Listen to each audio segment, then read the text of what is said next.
Every year, this one document comes out that's just completely different from anything else in corporate America.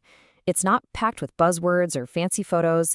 It's Warren Buffett's annual letter to his Berkshire Hathaway shareholders. And honestly, it's less of a report and more like a masterclass in how to think about business and investing.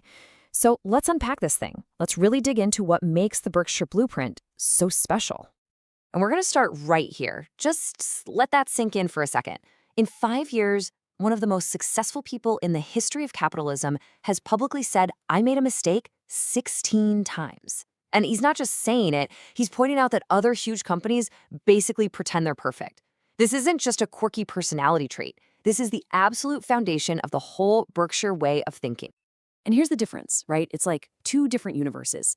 On one side, you've got Berkshire talking openly about mistakes, using plain English you can actually understand, and thinking in terms of decades, not quarters.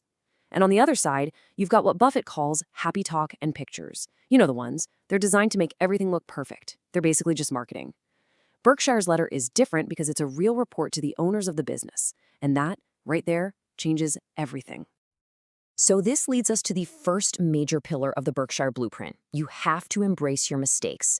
And this isn't about being weak or down on yourself. It's about a kind of radical intellectual honesty. It's a huge advantage, mostly because our egos make it so hard for most people in charge to ever admit they got something wrong. Yeah, and this idea really comes from Buffett's legendary partner, the late Charlie Munger. His philosophy was brutally simple. You can't wish your problems away. He hated what he called thumb-sucking, just sitting around hoping things get better. No, you have to take action no matter how uncomfortable it is. Seeing the mistake is step one, but actually doing something about it is what really counts. And if you want the ultimate example of this honesty, get this. What does Buffett consider his single biggest investing mistake? Buying Berkshire Hathaway, the very company that made him a legend. He said for years that buying a dying textile mill was just a terrible decision that he was stuck with for 2 whole decades. It seemed cheap at the time, but it was a fundamentally broken business. It's an incredible lesson. Even your greatest success can be born from your biggest error, if you're honest enough to see it for what it is. Okay, so if honesty is the foundation, what do you build on top of it? Well, that brings us to our second principle. Let's look at how Berkshire actually operates day to day. It's not with huge teams of lawyers and 1,000-page contracts. It's all about trust and, frankly, simplicity. This story is it's pure Berkshire. Back in 2005, a 1-page letter lands on Buffett's desk. It's about an RV company called Forest River. The owner, a guy named Pete Leigel, wants to sell. He only wants to sell the Berkshire. And he's already put his price right there in the letter. No games, no auction. Buffett loved this no-nonsense style. And a week later, they're sitting down together. So get this. They agree on a price for the entire multi-billion-dollar business in just a few minutes. Done. But then comes the part that usually takes months of painful negotiations, right? What do you pay the guy who built the company to stick around? So Buffett just turns to Pete and asks him, "What do you think you should be paid?" What happens next is just unbelievable. Pete's answer? $100,000 a year. That's it. And his reason? He said he looked at what Buffett was paid, and he just didn't want to make more than his new boss. Buffett later said he nearly fell off his chair. That one sentence tells you everything you need to know about the kind of people Berkshire wants to partner with. They're not looking for a quick payday. They love their business, and they want to find it a permanent home.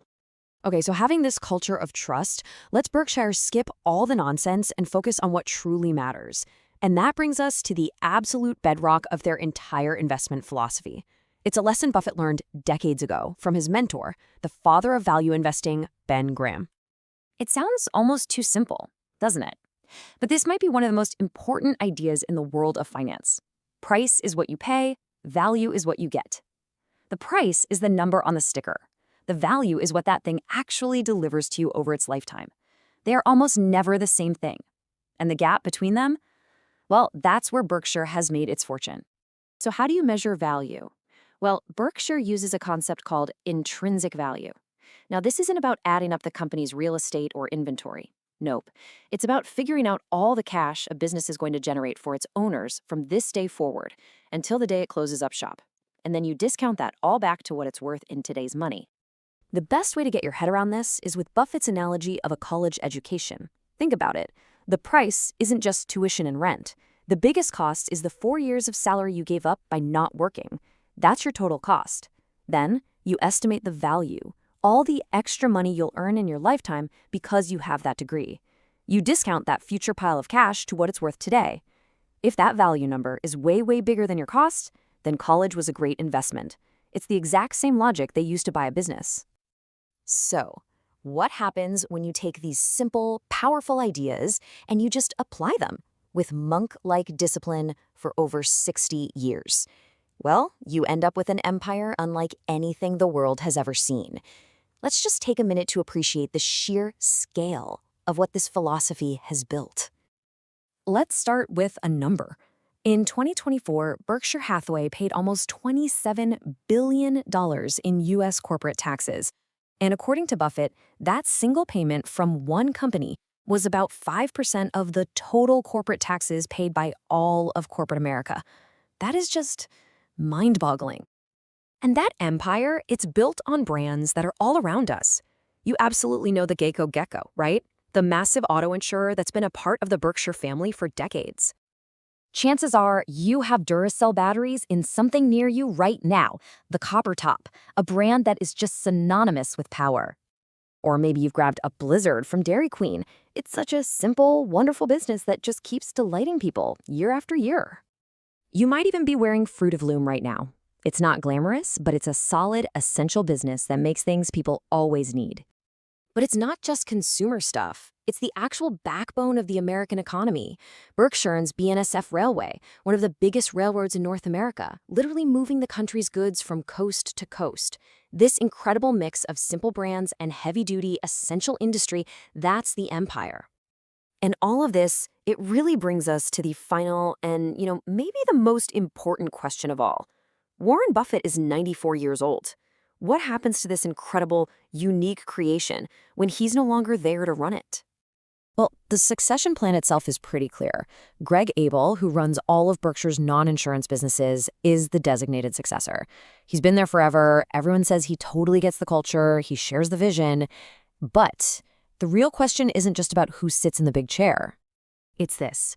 Can a corporate culture that is so deeply, intensely built around the personal principles of one legendary person, that culture of honesty, of trust, of long-term thinking, can it actually survive after he's gone? The entire future of the Berkshire blueprint really hangs on that question.